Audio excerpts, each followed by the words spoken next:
Private practice made me a millionaire. How? In 5 steps. That's what we're going to talk about today. I am Dr. Po Raval, 36 years in practice. This is Doc Dynasty, completely committed to keeping doctors in private practice and beyond.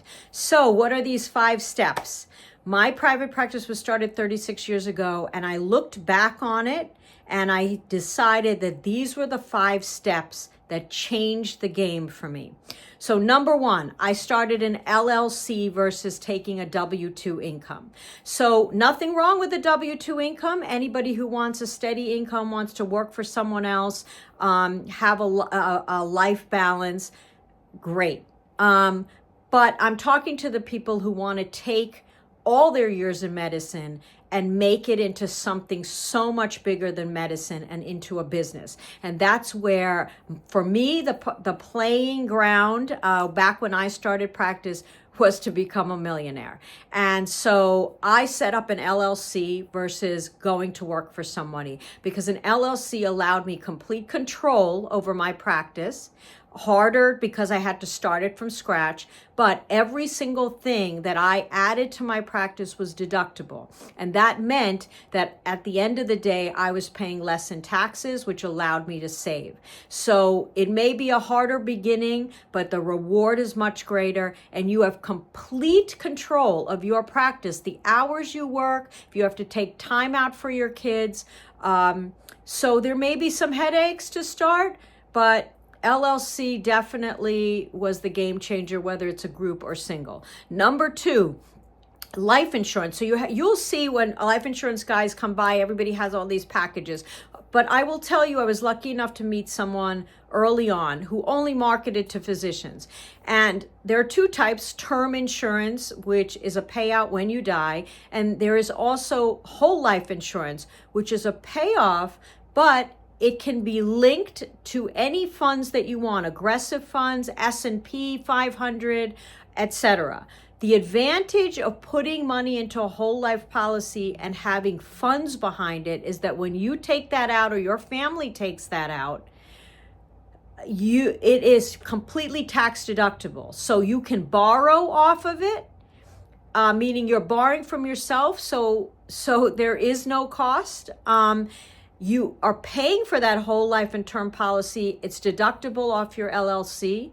And then if you die or you want to borrow from it, it is tax-free coming out. So you're not paying taxes on it, your family's not paying taxes on it, and it's linked to a investment plan. So that was number 2, game changer to this day. Number 3, commit to savings no matter what you do. In the beginning, I would save 10%. So that 10%, if I made $1,000 that week, that's $100 that I had auto debited. So if you put it on auto debit, it's automatic. You don't see it, you don't spend it. 30 years later, you'll see what that's worth. And you can link it so that it's 10% with your growing income. Some people save towards retirement at 25%. So anywhere, 10 to 25%, make it an auto debit.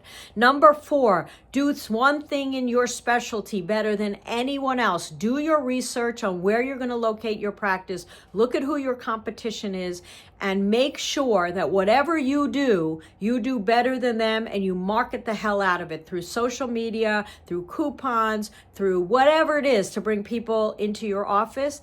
If you do it better than anyone else, people will write about it. And it is a game changer. And remember, if one thing doesn't work, go to another thing. 5th thing, excuse me. 5th thing, embrace change. All of us have sat in a busy office and go, oh, God, I don't believe I have to learn this again, whether it's software or this or that. We're in a time of increasing change. So if you sit in your office and you don't want to adapt it, your neighbor will, and your competition will. In the beginning, my change didn't come, it came every 5 to 7 years. But none of us wanted to embrace HMOs, which were 7 years into my practice, which were cutting our payments in half and bundling codes, something they still do today. But what we did is we started to move faster. And what I found was if I I joined every HMO I could, because 1 year later, all of my colleagues who didn't join couldn't even get on. So all of a sudden, I'm seeing increased volume, which made up for the decreased payment. Embrace that. I embraced business. I got a postdoctoral master's because medicine was becoming increasingly business oriented, and I didn't even have the vocabulary to speak from it. And remember, my goal was to become a millionaire. Right now, AI, software, social media postings, embrace it. It doesn't have to happen every day. Take small steps to the big goal.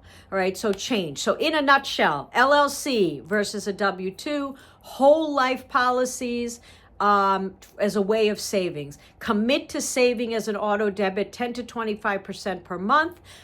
Do one thing in your specialty better than anyone else and market the hell out of it. And lastly, embrace every kind of change that you see coming. Hope this is helpful.